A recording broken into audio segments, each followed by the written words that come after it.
How you doing, YouTube? Matt Massive Beer Reviews back with, I guess it's a little bit of homebrew, to be perfectly honest. They're pretty fancy cans and stickers, homebrew. I called on homebrew because their Instagram actually says homebrewers tracing the dream. So they're probably one of those tweener breweries that are kind of just on the cusp of kind of taking it kind of commercial. And this is Time and Material Brewing Company. And this is their Distance. It is a Czech-inspired premium lager. It was packaged 927, this being 1010, I believe. Could be wrong on that, but it's very close. So it's a bit over a week old, maybe 2 weeks old. 6.5% Czech-inspired premium lager. Yeah, check this beer on Untappd. Tag us on Instagram at TNM Beer. Yeah, Brian over there kind of reached out to me. He said, "Hey, man, we'll just send you some beers." I said, "Fuck yeah, motherfucker."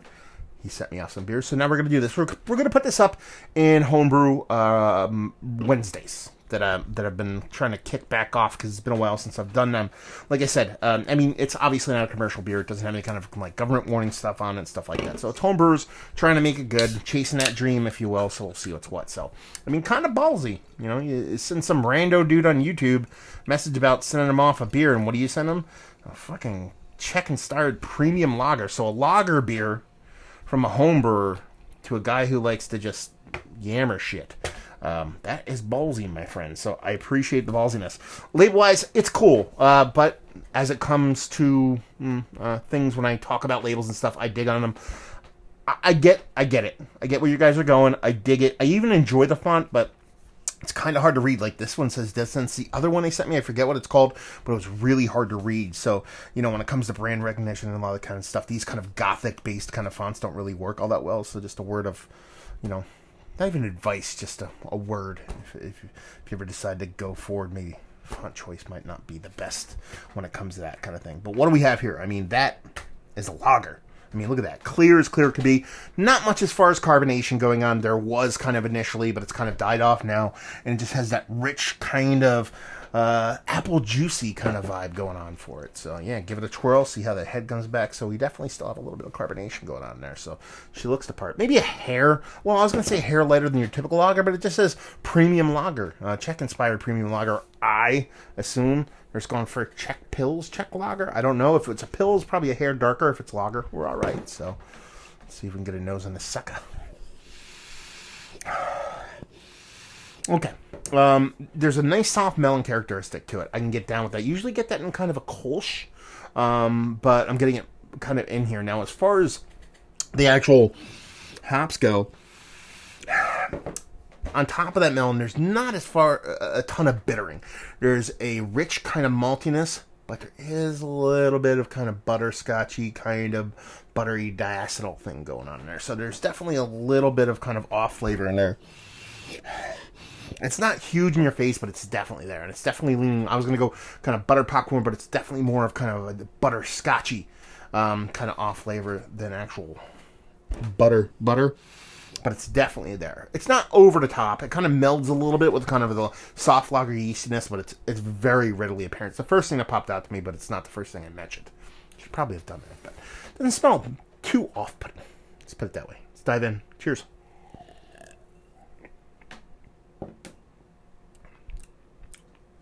Yeah, it's nice. It doesn't really follow through all that much in the taste.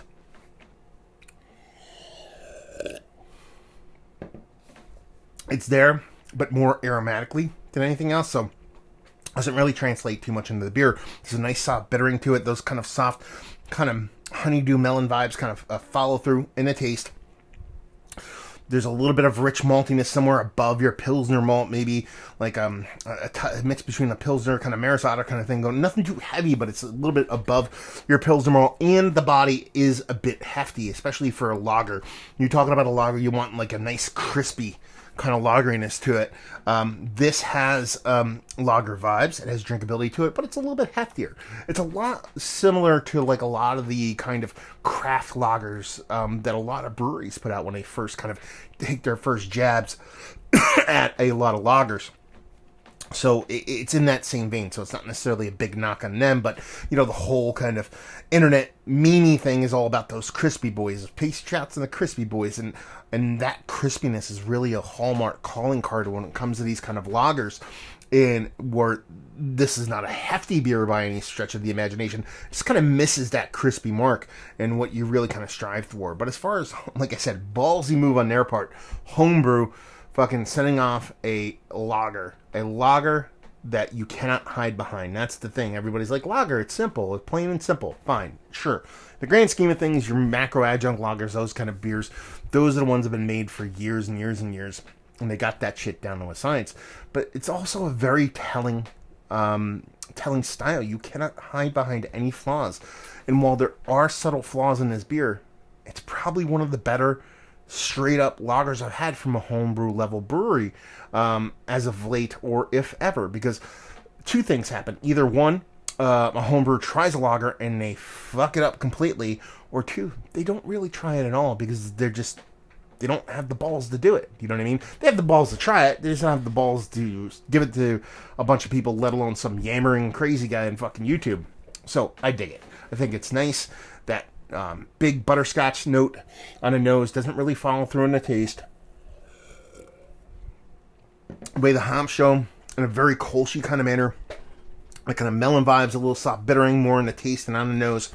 And while it is a little bit heftier than you're wanting in a kind of crispy lager, it's not hefty in general. Fine beer, pretty good stuff. So I dig it. Hopefully I didn't come off poopy. I didn't mean to sound poopy, but you know, it's got to yammer. Got to yammer and say the things that pop in the old mouth brain. I'm so good at words. Anyway, let's talk about it. These guys don't really do the homebrew thing, saying it's one of the better ones I've had as of late. But again, can't stress it enough. Good on you guys for fucking sending off a lager. I'm gonna dig it. I'm kind of digging that. More than kind of digging it. Very much digging it. The other one I'm gonna do is a Belgian blonde ale. Now there's a little bit more you can hide behind on nose. It's the second one I'll be doing from these guys. A little bit more yeasty ester stuff like that you can hide behind, but we'll see how that one fares out. So thank you very much, Brian, for sending these off. It's super fun. Tasty. I enjoyed the living shit out of it and can't wait to try the other one. So there you go. Hopefully you guys enjoyed a little Homebrew Wednesday. Like I said, not sure if I want to put these guys in Homebrew Wednesday, but that's where they're going to go because they called themselves homebrewers trying to make good. Hopefully you guys are enjoying a little bit of homebrew right now. If you have any questions, like I said, reach out to them, to Time and Materials Brewing, T&M Beer on Instagram, and hopefully you guys, chugging some homebrew. I already said that part, and hope to see you next time. Cheers.